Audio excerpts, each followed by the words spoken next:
We have to win the presidency by 2028. Yan ang political na solusyon na makakaapekto rin sa legal na mga issues kung kakampi mo na ang presidente ng Pilipinas. At kahit sa ngayon, let's say yung batas, merong batas o interpretasyon ng Korte Suprema sa batas, nagsasabi na pwedeng hulihin at ipadala si Senator Bato sa The Hague, Netherlands, sa ICC. Irespeto natin. Pero hindi yan magiging pinal kahit magsalita ang Korte Suprema. Paano ko nasabi yon? Dahil baka balang araw, yung bagong Kongreso papasa ng bagong batas at sasabihin na hindi pwedeng ipadala ang katulad ni Senator Bato sa ibang bansa kasi kailangan dito litisin sa Pilipinas.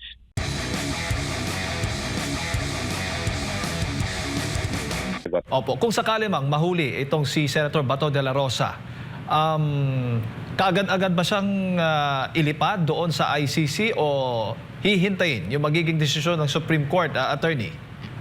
Ginawa na nila kay former President Duterte sa ating Tatay Digong na inilipad siya kasi natandaan nyo, bago siyang inilipad, humingi rin, nag-file rin sina Attorney Torion ng TRO at injunction sa Korte Suprema. Hindi rin inaksyonan yung TRO and injunction.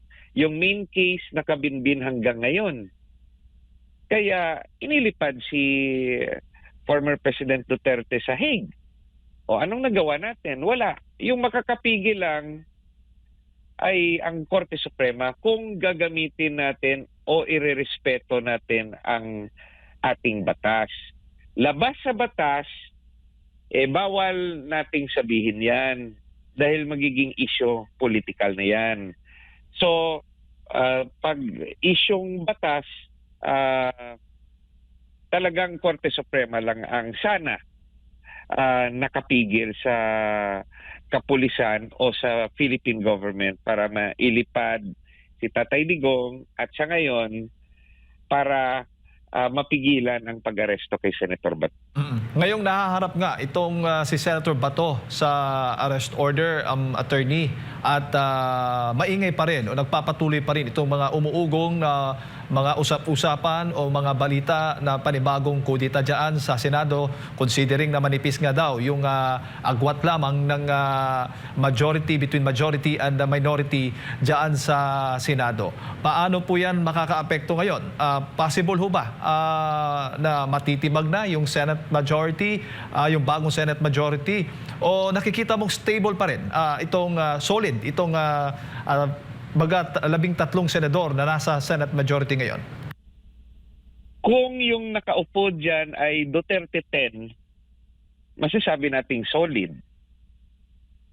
Yung talagang masasabi nating atin, sino sila?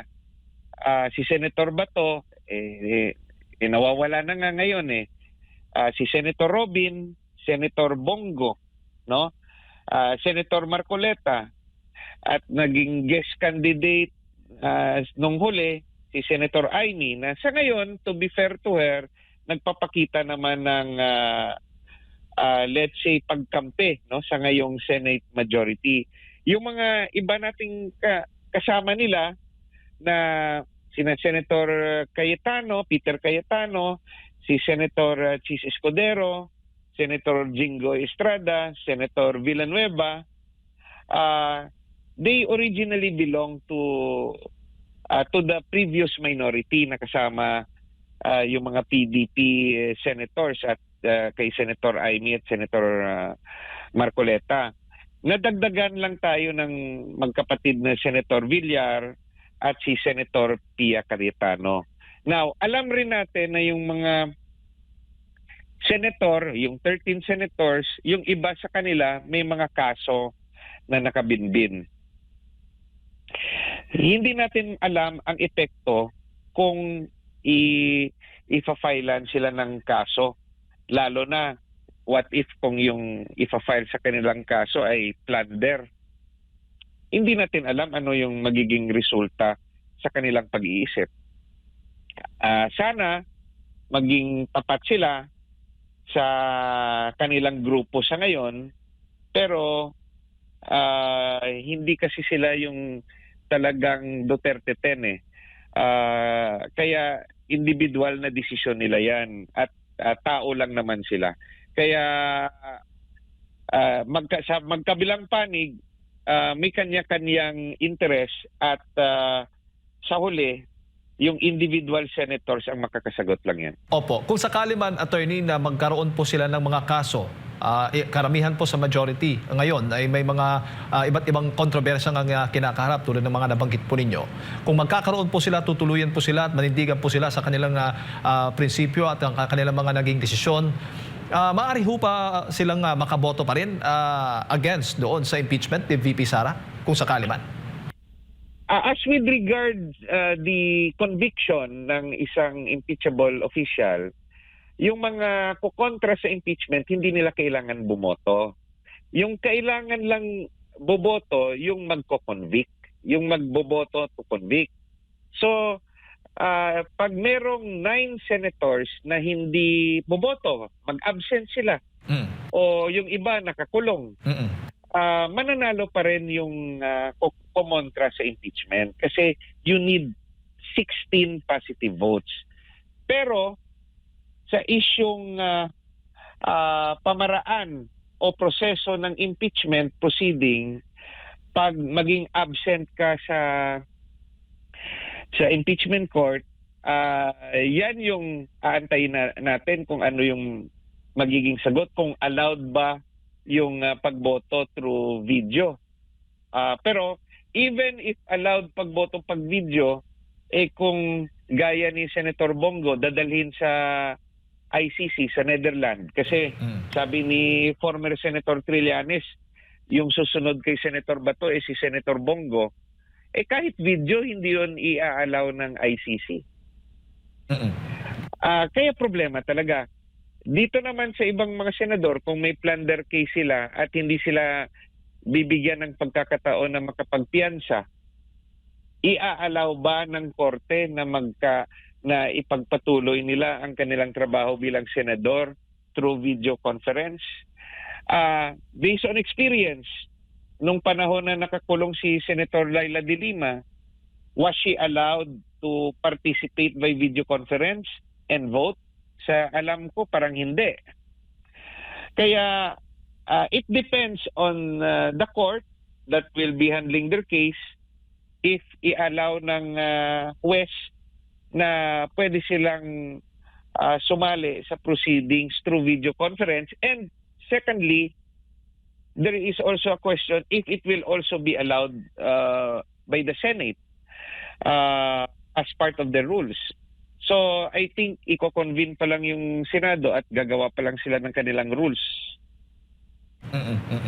Attorney, si Partner Admar, may mga karagdagang katanungan po sa inyo. Attorney, maying aga, si Admar po. No? Dito naman ako kay former President Rodrigo Duterte. Isinailalim po siya sa cell monitoring po. Hindi po ba ito yung mga unang basehan kaya hinihiling po yung interim release sa dating Pangulo? Dito sa kanilang sinasagawa, para bang nadja-justify yung hiling ng kampo ng dating Pangulong Duterte hinggil sa kalusugan ng dating Pangulo? Dahil sa edad ni dating Pangulong Duterte, any ruling by the court pwede magpalit o mag-adjust. Kasi pwede siyang healthy sa ngayong araw, pero by next week, magkasakit siya. Or the month after, maging mabuti na naman siya. Kaya it will be a case-to-case basis, no, on humanitarian grounds. Kasi sa edad niya, yung presumption, there is also a possibility na hindi na kaya ng kanyang pag-iisip o katawan ang isang trial. So even if it was denied dati, pag may bagong balita tungkol sa kanyang kalusugan, yung kanyang mga abogado ay pwede sa uulitin humingi ng basbas ng korte na to suspend the proceedings dahil hindi siya capable to proceed with trial. So, it's a case-to-case ruling sa korte. Opo. Speaking of former President Rodrigo Duterte pa rin po, dahil meron pong isang international non-government organization na nagsumiti nga doon sa United Nations nga, no?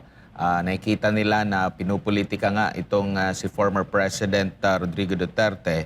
Sa katauhan nitong si Fujiki Shon, no? Ano pong masasabi niyo po dito? Ano kaya ang nakikita niyo pong malaking tulong sa kasong kinakaharap po ng dating Pangulo sa ICC? Any UN resolution, let's say majority UN resolution that will side with former President Duterte, isang manifestation ng support. Pero hindi yan makakapigil sa ICC. Kasi yung ICC is subject to a treaty among countries. Yung pwede lang sigurong makapapigil sa ICC sa huli, kung mawalan ito ng pondo, no? Yung mga member countries will stop giving funds to the ICC. Tingnan natin sa ngayon, di ba? Hindi naman nire-recognize ng China, Russia at Amerika ang ICC ng Israel at natin at ng iba pang bansa, pero it continues dahil pinopondohan pa rin ng ibang bansa. So on the matter sa may naghain ng kaso sa United Nations, it's good na nare-recognize tayo ng NGO na yan, pero hindi yan makakapigil sa proceeding. Now, magkakaiba kung manalo ang ating pambato sa pagka-presidente by 2028. Yung pagkakaiba niyan, kasi sa ngayon, yung Philippine government mismo kung saan citizen si Tatay Digong ay siyang kumukontra sa kanya. It's the Philippine government. Pero kung yung susunod na presidente ay kakampihan siya, then it will be the Philippine government na rin yung gagawa ng paraan na makalaya siya. Ano kaya ang effect nito kung bibigyan siya ng pardon, amnesty, o talagang ipaglalaban siya sa international community? At may maraming paraan magagawa kung yung ating gobyerno ay naniniwala na kailangan siyang pabalikin. Kasi yung problema natin sa ngayon, yung mismong gobyerno natin ang kumakalaban sa kanya. Opo, ang Department of Foreign Affairs ay dinismiss naman itong claim ng naturang NGO po, attorney. Kaya rin po ba ay kabilang sa mga nagtataka na ngayon ay nagsalita na itong DFA sa issue po na kinaharap ng dating Pangulong Rodrigo Duterte po, attorney? Lahat ng departamento ng gobyerno ay susunod sa foreign policy at sa legal opinion ng presidente ng Pilipinas. So lahat ng ito ay nakatutok sa kay President BBM. Nangyari ito kay Tatay Digong dahil kay BBM. Nung magkabati pa si VP Sara at si President BBM, walang ganitong problema. In fact, sabi nga ni PBBM, wala ng jurisdiction ng ICC sa Pilipinas. At ito'y sinasang-ayunan ng dating Solicitor General Minardo Guevara. Nag-iba yung politika, kaya inipit na si former President Duterte at nag-iba na rin ang opinion ni President BBM. At pina-resign ang mga secretaries at ni-renew ang gustong i-renew at si Solicitor Guevara hindi ni-renew at pinalitan ng bagong Solicitor General na kakampi sa opinion ni PBBM. Yan yung sitwasyon natin ngayon. Alright. Attorney, siguro yung huling mensahe para sa lahat ng ating mga kababayan na nanunood po at nakikinig sa mga oras na ito. Sa isyung legal, yung may final say sa lahat ng conflict sa ating bansa ay Korte Suprema. So, irespeto natin ang Korte Suprema. Huwag tayong maging marahas, no? Kasi nasa demokrasya tayo. Yung legal na pamaraan na pwede pa naman mabago kahit merong batas o hindi sumasang-ayon sa atin ang Korte Suprema. Yung legal na pamaraan ay political na solusyon. So, anong ibig sabihin nito? We have to win the presidency by 2028. Yan ang political na solusyon na makakaapekto rin sa legal na mga issues kung kakampi mo na ang presidente ng Pilipinas. At kahit sa ngayon, let's say yung batas, merong batas o interpretasyon ng Korte Suprema sa batas, nagsasabi na pwedeng hulihin at ipadala si Senator Bato sa The Hague, Netherlands, sa ICC. Irespeto natin. Pero hindi yan magiging pinal kahit magsalita ang Korte Suprema. Paano ko nasabi yon? Dahil baka balang araw, yung bagong Kongreso papasa ng bagong batas at sasabihin na hindi pwedeng ipadala ang katulad ni Senator Bato sa ibang bansa kasi kailangan dito litisin sa Pilipinas. Sa bagong batas, diyan naman susunod ulit ang Korte Suprema. Dahil ang Korte Suprema sumusunod lang sa batas natin ngayon. Walang makakapigil sa bagong Kongreso balang araw na baguhin ang batas. At wala ring makakapigil sa bagong presidente balang araw sa susunod na eleksyon kung babaguhin ang foreign policy ng ating bansa. Yan po ang aking mensahe sa lahat.